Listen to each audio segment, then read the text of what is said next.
tu voz, la mía y la de todes. Aquí empieza el podcast de Eva. Bienvenidas, bienvenides y bienvenidos a el podcast de Eva, el podcast de La Cadera de Eva. Yo soy Graciela Rock, directora de La Cadera, y estoy emocionadísima y muy orgullosa de tener aquí en nuestro foro a la gran Frida Cartas, escritora, delincuenta.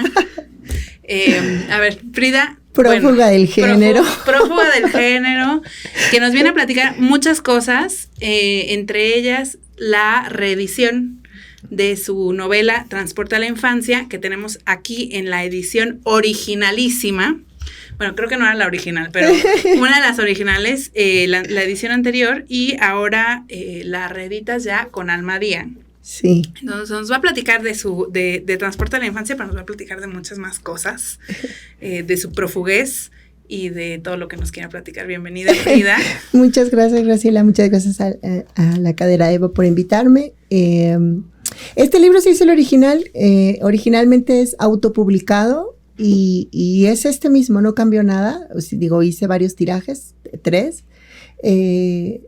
Y ahora pues ya sale con nueva portada, con corrección de estilo, con una presentación, porque este no tiene presentación, no tiene prólogo, entonces ya es más formal, digamos. Ya un libro más en la normativa, más normativo, ¿no? Un libro normativo, ¿no? Que además a mí me gustó mucho, porque hubo personas que me dijeron, pero ¿por qué dejaste que le cambiaran cosas, no? Y yo creo que fue bueno el cambio, o sea, creo que mejoró. A mí me gustó cómo quedó ahora, ¿no? Digo, no cambió como en la esencia, ni en la profundidad, pero en la manera de redactarlo y de contarlo, creo que sí cambió y me gusta mucho. Sí. Uh-huh. Pues, a ver, Frida, platícanos, porque este libro que nosotras leímos en esta edición y que es muy bello,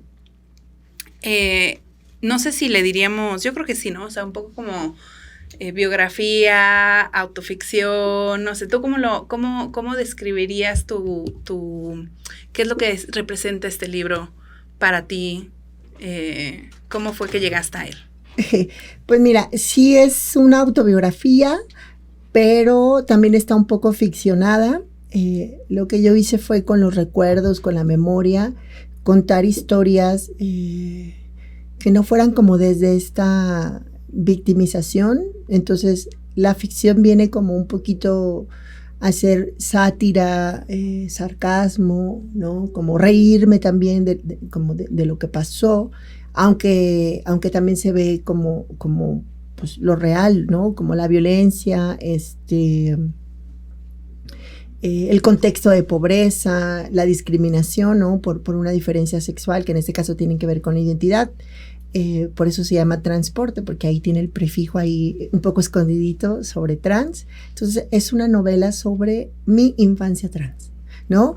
Pero no soy yo la protagonista es mi mamá, porque era la que me cuidaba, la que me defendía, la que me protegía. Y entonces esta novela nació así, nació con la idea de hacerle un pequeño homenaje y agradecimiento a mi mamá durante la pandemia, que había mucho tiempo sin qué hacer.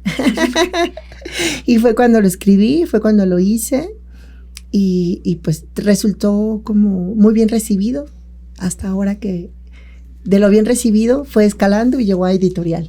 Y llegó a ser una editorial. Oye, me gusta muchísimo cuando dices, ¿no? Que es una especie de homenaje, ¿no? Como de revisión de memoria,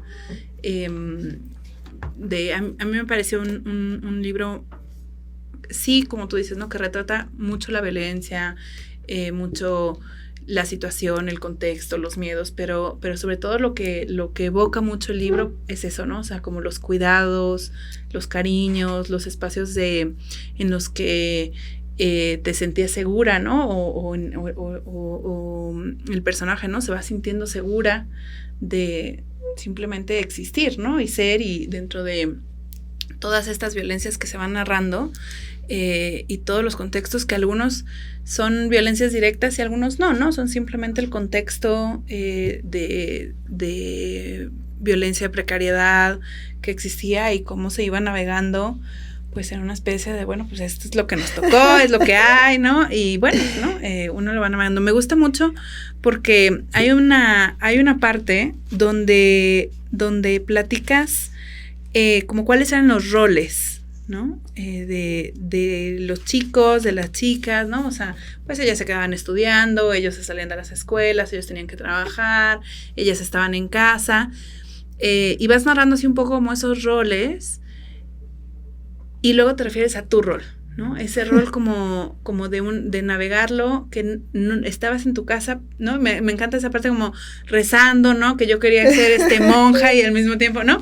Y me parece una narración muy bonita, ¿no? De precisamente esa, yo creo que fue la parte que más me transportó, por así decirlo, ¿no? Ese momento de que uno reconoce cómo tu mamá, tus hermanas, ¿no? Te acompañaron en un rol que tú decidiste tener, ¿no? Y que tú decidiste ejercer y que te sentiste en la posibilidad de hacerlo. Y me gustaría que nos platicaras un poquito esa parte. Me recordó además mucho, no sé si ya leíste a Alana Portero, ¿no? Y ella en su novela habla un poco como de este mundo secreto casi de las mujeres en la vida privada, ¿no? O sea, que es un mundo en el que no se tienen que estar preocupando que si el señor, que si la no sé qué, que si el marido, que si el hijo, sino que es un mundo en el que hablan de sus cosas y están haciendo sus cosas y que se logran desarrollar o que se pueden desarrollar con una tranquilidad que no pueden hacer cuando están interactuando con hombres, ¿no? Por muy cercanos, queridos o no que sean. Y me recuerda que es un diálogo muy bonito que me pareció que tiene con el tuyo en ese sentido, ¿no? Y platica. Mira, justo lo que decías es una de las reseñas que tiene el libro, lo decía Cleo Mendoza, que es un poco como reconocer estos trabajos de cuidados de las mujeres en el espacio privado, ¿no? Ella lo mencionaba así tal cual como lo acabas de decir. Yo creo que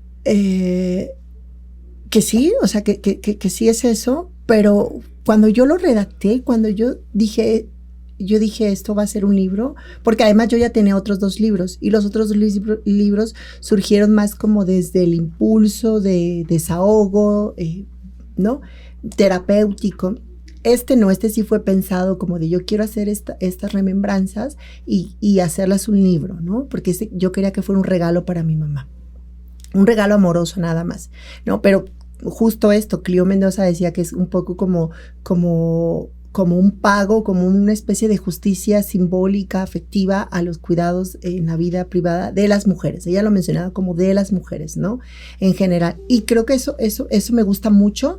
Y también ahorita que comentabas, creo que hay una frase que nos queda mucho en este libro a mi mamá y a mí, que es como Dios daba a entender, ¿no? Porque si tú te das cuenta, mi mamá me cuidaba sin tener nociones feministas, ¿no? Sin tener nociones de género, sin saber qué era diversidad sexual, identidad de género, personas trans, lesbianas, ¿no? Homosexuales, todos estos conceptos, ¿no? Mi mamá no estudió, migró de Oaxaca siendo menor de edad, se casó, llegó a Sinaloa. Entonces a mí me parece que mi mamá me cuidaba como Dios daba a entender y que ese cuidado tenía que ver solamente con amor, pero también con una empatía de mujeres, entre mujeres, que es mucho como lo que hablamos en el feminismo, cuando pedimos que las mujeres seamos empáticas o solidarias o sororas con otras. Creo que mi mamá, por la experiencia de vida, al ser una persona también discriminada por su origen, pues étnico, racial, que viajó de Oaxaca a Sinaloa. Yo recuerdo en la infancia que mi mamá todavía tenía huipiles y los fue cambiando a la ropa de cómo se vestían en Mazatlán, porque pues la gente hacía risitas, ¿no? Comentarios, miradas. Entonces creo que mi mamá veía que yo pasaba lo mismo, aunque por otra cosa, ¿no? Porque era muy femenina, porque no cumplía estos roles de género impuestos en la categoría hombre, etcétera. Entonces creo que mi mamá pudo hacer estos cuidados solamente por eso, por el amor, y no por por una lucha o por una política, sino porque había una empatía. Ella entendía lo que era que se burlaran de ti, que te miraran feo, ¿no? Que hicieran como estas miradas. Entonces, pues creo que ha empatado muy bien y te digo, mi mamá es como la heroína de esta historia.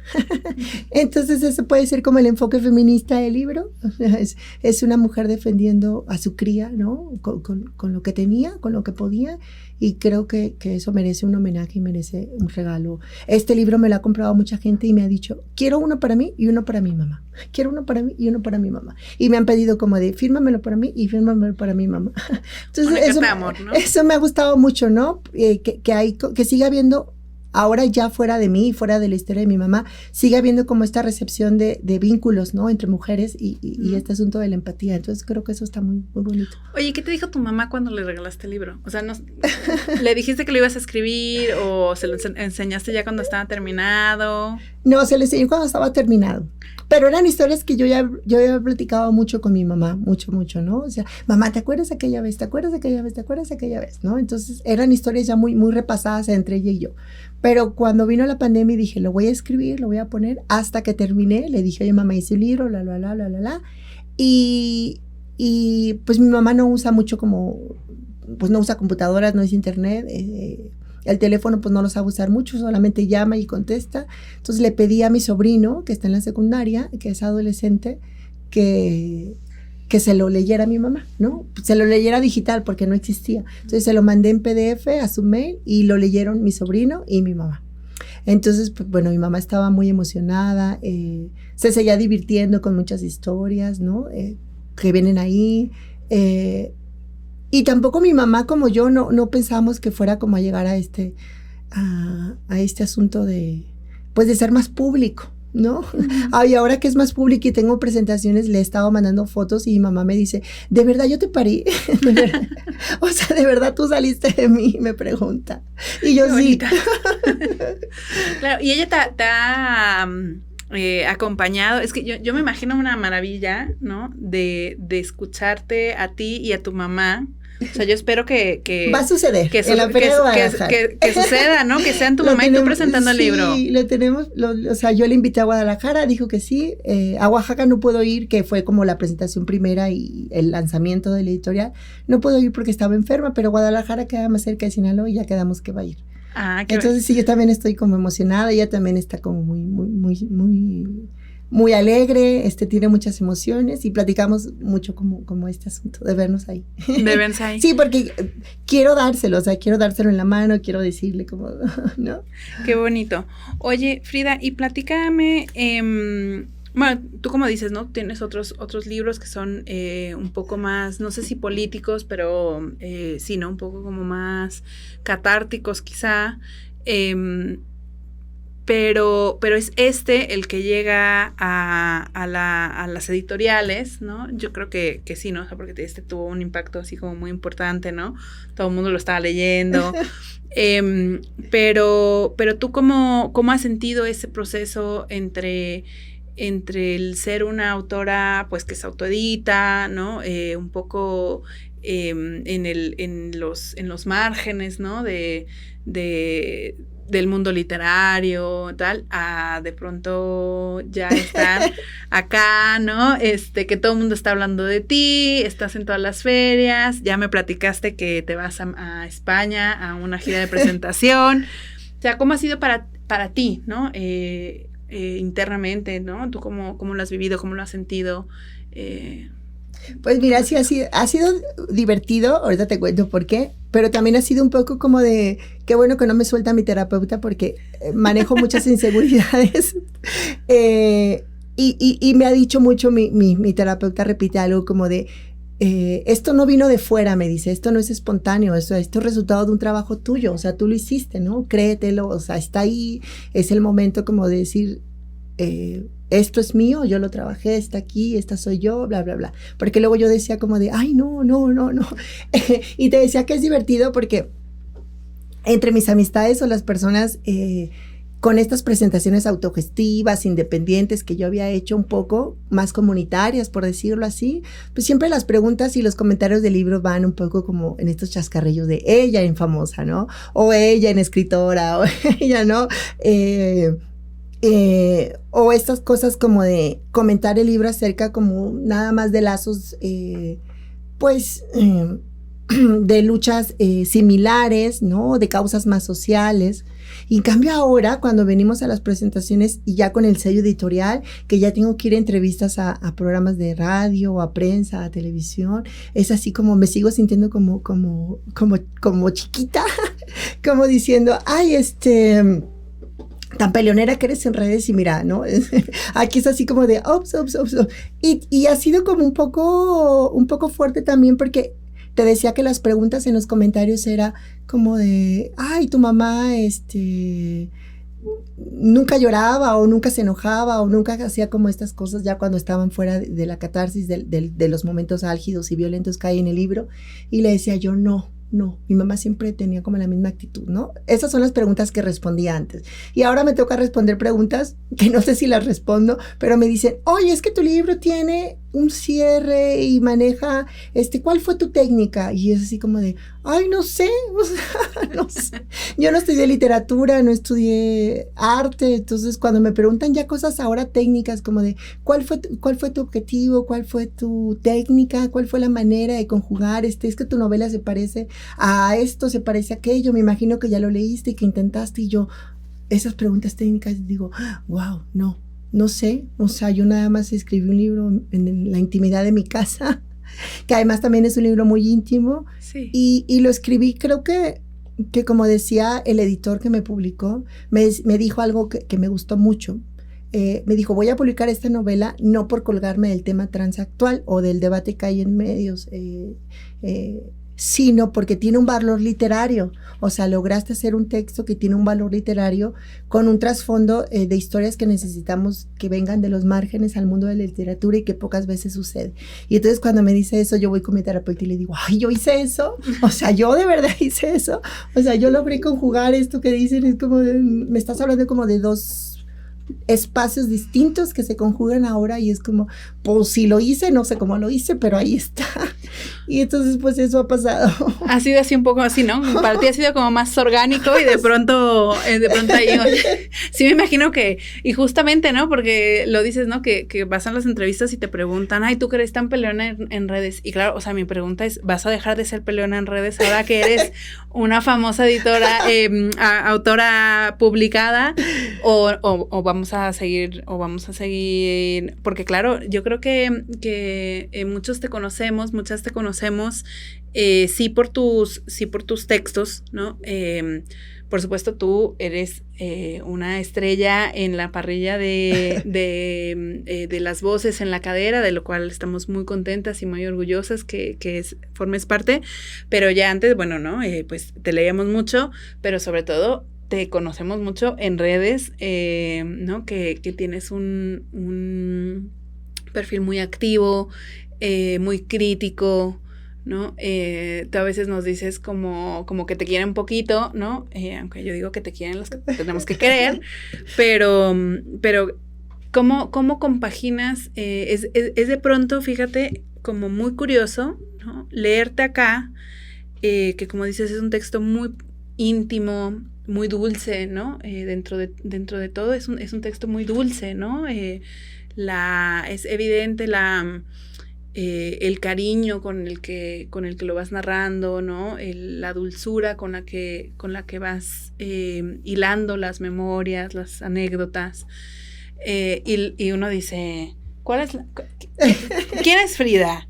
¿A quién está peleando? Claro, ¿no? ¿Quién es Frida? Frida Dulce, y que al final, pues, somos todo, ¿no? Es decir, una es todas sus facetas, pero entonces, ¿vamos a escuchar más Frida Dulce y Cariñosa o vamos a seguir con Frida, no sé cómo decirle?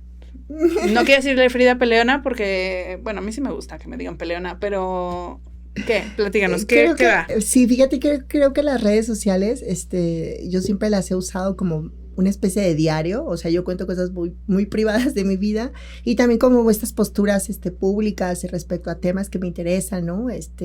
Feminismo, lucha LGBT, política, un poco también como a veces me da por opinar de cosas que están en el momento y así. Yo creo que este punto como de encontrar que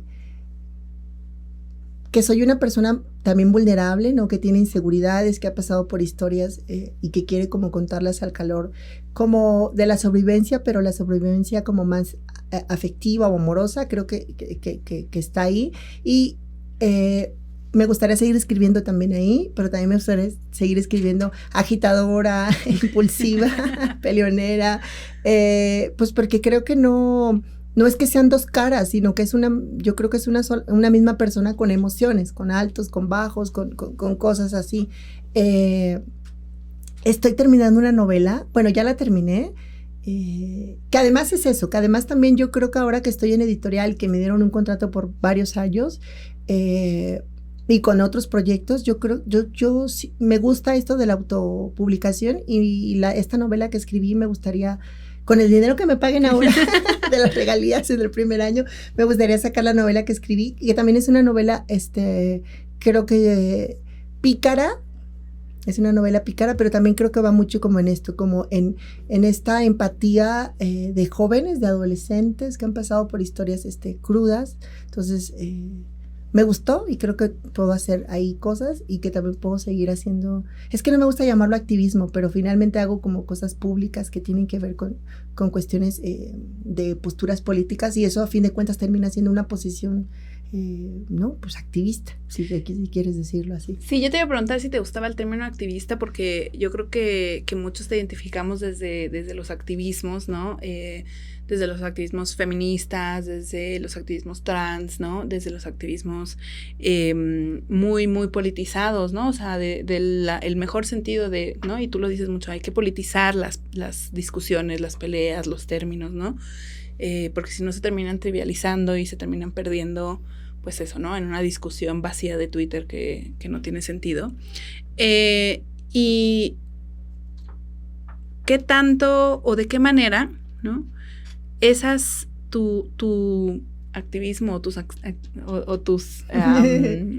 actividades cercanas al activismo, o lo que podemos entender como activismo, han impactado o han influenciado tu escritura y al revés, ¿no? ¿Qué tanto tu escritura ha matizado, ¿no? Estas acciones, ¿no? O sea, ¿cómo es esa interacción entre uno y otro? Fíjate que yo creo que las ha matizado y esto luego espanta a mucha gente porque me dice, oye, es que eres bien peleonera, incendiaria y grosera.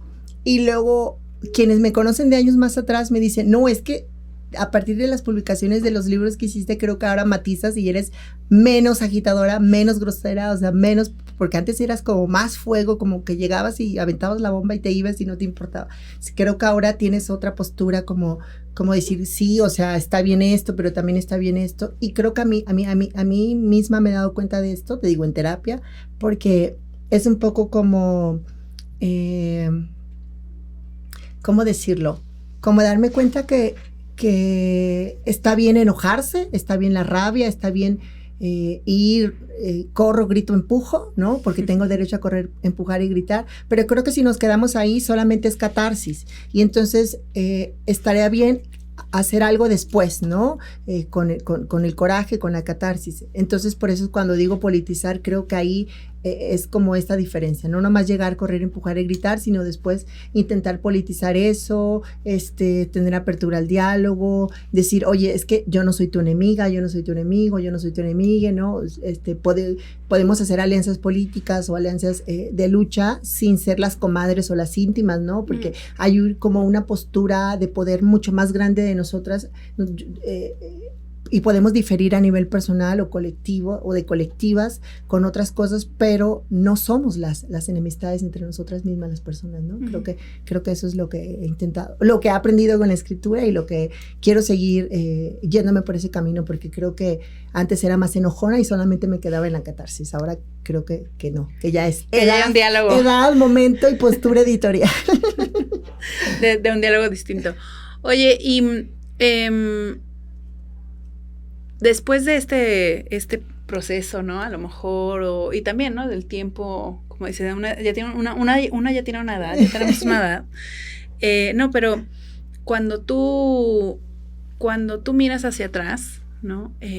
Pues no sé, ¿no? Cuando relees este libro, cuando rememoras con tu mamá, ¿te has preguntado, te has imaginado cómo hubiera sido, cómo sería tu infancia a hoy, ¿no? Si Frida bebé estuviera ahorita, si su infancia hubiera sido, no sé si mejor o peor, pero más fácil, distinta, si hubiera habido cosas que serían más fáciles de entender, si para tu mamá hubiera habido cosas que hubieran sido distintas. ¿Tú qué crees? Yo creo que no, fíjate, creo que si yo hubiera crecido con otras situaciones distintas, no hubiera sido esta persona que puede expresar estos dos mundos que te digo, ¿no? Como esta cosa como de poder expresarme con las letras y desde este margen o desde esta exclusión social, económica y todo lo que ha habido. Entonces me acuerdo mucho de una frase del psicólogo mexicano Sapida Ramírez, no recuerdo el nombre, que decía: infancia es destino, y creo que la Frida que soy es hoy por esa infancia que tuvo. Y en esa infancia está mi mamá, y qué bueno que me pueda acompañar todavía ahora, porque me sigue acompañando, Claro. Me sigue regañando y me sigue diciendo como de: oye tú, cabrona, no, ya me dijeron que pusiste un video y que dijiste que no sé. Cuida a tu esposo, Sí, cuida a tu hijo, oye. cuida a tu familia. Y yo, bueno, sí las cuido, pero también puedo pelear, también puedo hacer eso, ¿no? Y mi mamá sigue teniendo un montón de respeto, y creo que eso es muy bonito, y me gustaría no irme de este espacio sin decirlo. Ahora que he estado en las presentaciones, cuando me preguntan mucho, ¿qué puedo hacer? ¿Qué puedo hacer? Me choca un poco el asunto que me pregunten como si yo tuviera la respuesta, ¿no? Porque creo que no. Como no tiene la respuesta, porque apaga, vámonos, ¿no? Cuando me preguntan, oye, es que yo tengo un hermano, un caso y que todo esto, ¿no? Y me preguntan, ¿qué puedo hacer? Yo siempre les digo, no sé.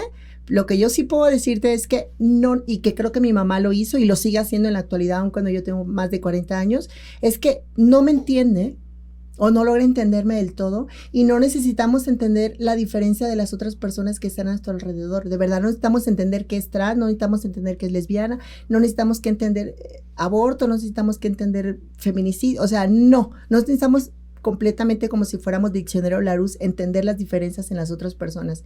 Basta con acompañarlas, con no juzgarlas, ¿no? Con establecer nada más este vínculo más humano, que es como de: no sé qué haces, no sé cuál es tu objetivo, pero hay un afecto conmigo porque te veo semejante, te veo igual, ¿no? Entonces creo que eso es como lo que siempre estoy ahora cerrando todo lo que me preguntan ahora que ando de entrevista. Oye, muy bien. Y pues platícanos dónde vas a estarte presentando, dónde podemos encontrar el libro. Bueno, nosotras en La Cadera vamos a tener en los próximos días la edición vintage. La edición vintage. Dice Nora, la edición vintage. Exacto, la edición vintage, que a nuestras socias, a nuestras suscriptoras, a nuestras lectoras, vamos a estar teniendo varias oportunidades de que las reciban, pero si no tienen la suerte de ser nuestras suscriptoras y llevarse un maravilloso edición vintage, ¿dónde te vamos a poder escuchar? Ya está en librerías, justo salió esta semana, está en librerías independientes primero, y a partir del 22 de noviembre ya está como en cadenas más grandes y menos independientes, digamos. También este libro no solamente es vintage, sino también tiene una especie de colaboraciones de personas más LGBT, o sea, la portada es de Popper, y hay gente a la que le gusta más esta portada que la que tiene ahora. A mí me gustan ambas, creo que ambas tienen su significado. Y de presentaciones voy a estar el 23 de noviembre, ya en unas semanas, en La Polilla, a las 7 de la noche, es la presentación editorial aquí en Ciudad de México. Y mientras voy a andar como de promoción en medios y cosas así, y luego voy a la Feria de Guadalajara y me presento 1 y 2. El 2 me presento 2 veces, en la mañana y en la tarde. Luego por ahí voy a poner los carteles porque ahorita no me acuerdo de la hora. Y tienen nombre los foros y las cosas así, pero voy a estar 1 y 2. El 1 va a ser una mesa como de diálogos con juventudes, y el 2 es la presentación del libro, que en una es donde va a estar mi mamá, y después vamos a España, y también pues si me quieren seguir en redes, o no seguir, pero estar pendientes, porque ahorita me dijeron los nombres de las librerías en Barcelona y Madrid, pero no me acuerdo. No, está bien, le pondremos un letrerito al podcast, pero también estaremos en redes y tal. Oye, Frida, y ya que no nos diste la respuesta sobre qué hacer, que verdaderamente me parece... ¡Qué decepción! ¡Qué decepción! Pero lo que sí te voy a preguntar es si ahorita Ay, ya moví la mesa y ya viste. No, disculpa a nuestras... si hoy pudieras ver a esa Frida, ¿no? Esta Frida chiquita que estaba ahí y... ¿no? Y la pudieras abrazar y decirle, mira, esto pasó, ¿qué? O sea, ¿cómo se lo explicarías? ¿Qué le dirías? ¿O pues, qué le dirías? Mira, esto de verdad que nos salió muy mal. Pues mira, ya pasó en la Feria de Guadalajara y lo único que pude hacer fue llorar y llorar cuando la abracé simbólicamente y en esta invocación, porque en la presentación de Oaxaca, de la feria, prendí unas velitas y justo la llamé y justo dije como de, y le di las gracias porque creo que mucho de lo que decía en la presentación es que el tema de las infancias trans es un tema de salud mental también, de hacer adultos más sanos mentalmente, porque me parece que la sociedad en general, el mundo en general, cuando tenga personas más sanas emocionalmente, va a tener una salud social mucho más grande de la que hay ahora, ¿no? Porque pues ahora estamos en malas condiciones de salud, tanto personales como sociales y políticas. Entonces yo decía que el tema trans, más allá de estos debates simplones y a veces un poco trivializados, de si la hormona, de si la mutilación, de si tiene derecho, de si no tiene derecho, de si los niños piensan o los niños no piensan, solamente se trata de acompañar esa diferencia, como decía, y hacer que esa criaturita sea un poco menos infeliz, un poco más segura de sí misma, un poco más feliz consigo misma, para que sea una adulta. Entonces, yo a la Frida chiquita le dije, gracias corazón, porque todas las ideas que te pasaban suicidas cuando eras niña, porque además en México suceden 3 suicidios de adolescentes y niños todos los días. Ese es un dato que está ahí en el INEGI. Entonces yo recuerdo mucho a la Frida de niña con ideas yo recuerdo a la Frida, y eso no está en el libro, rezándole a la Virgen de Guadalupe y pidiéndole como regalo que se quería morir, que no quería estar, ¿no? Entonces cuando vino a la presentación lloré mucho porque me acordé y le dije gracias porque no moriste y ahora estamos aquí juntas pudiendo darle voz a esto, pudiendo contar esto y pudiendo decir, güey, vean a las infancias, traten de hacerles la vida más feliz, más amorosa, porque eso va a evitar que gasten en terapia cuando sean adultas, como gastamos muchas personas ahora en la actualidad, y también va a hacer que haya personas más sanas y haya una salud social más sana también, ¿no? Sí, qué bonito. O sea, qué triste, ¿no? Qué triste porque, pero qué hermoso, ¿no? Poderle decir eso, ¿no? Sí, gracias por haber sobrevivido. Y abrazarle y darle las gracias, y eso fue lo que hice.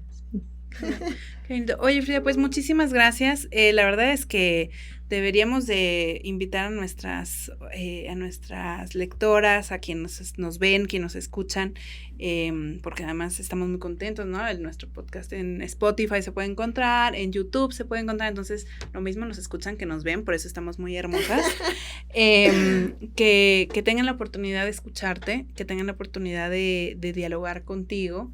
Y pues ojalá, ¿no? Tengan oportunidad también de estar en estas presentaciones. Quien no haya tenido oportunidad de leer Transporte a la Infancia, que lo lea. Quien haya tenido oportunidad de leerlo en su edición vintage, que lo lea en la nueva edición también. Porque como dices, el tema y creo que tú le das así completamente en el blanco, ¿no? De decir, no se trata de si nos entendemos completamente o si estamos de acuerdo o no estamos de acuerdo, se trata de acompañar y de cuidar. Y no juzgar, ajá, ¿no? porque es muy duro juzgarlas. Ajá. Claro, ¿no? De que la gente, las infancias, nuestros niñas, niños y niñes, pues se sientan queridos, acompañados, cuidados. Y esperamos que verdaderamente, ¿no? Que este dato que es tan duro, tan duro, sobre todo en la comunidad trans, ¿no? O sea, de el número de suicidios de infancias y juventudes trans es altísimo, mucho más alto que la media nacional, ¿no? Que el dato de transfeminicidios es altísimo, ¿no? Que la edad media, ¿no? La edad media, promedio de vida de la comunidad trans es 33 años. Pues bueno, ¿no? Que libros como el tuyo, voces como las tuyas, pues ojalá nos ayuden a cambiar esta realidad de nuestro Mexiquito. y nada, pues muchísimas gracias, Frida, por estar hoy en el podcast de Eva. Y esperamos el próximo libro, ¿no? Sea autoeditado o sea en las grandes editoriales del Ella en Famosa. Y nada, pues muchísimas gracias. Gracias. Aquí termina el episodio de esta semana del podcast de Eva, un podcast de La Cadera de Eva. ¿Quieres decirnos algo o conocer más sobre nosotras? Encuéntranos en TikTok, Instagram, Twitter y Facebook como La Cadera de Eva. Todos nuestros contenidos y talleres están disponibles en nuestro sitio web lacaderadeeva.com.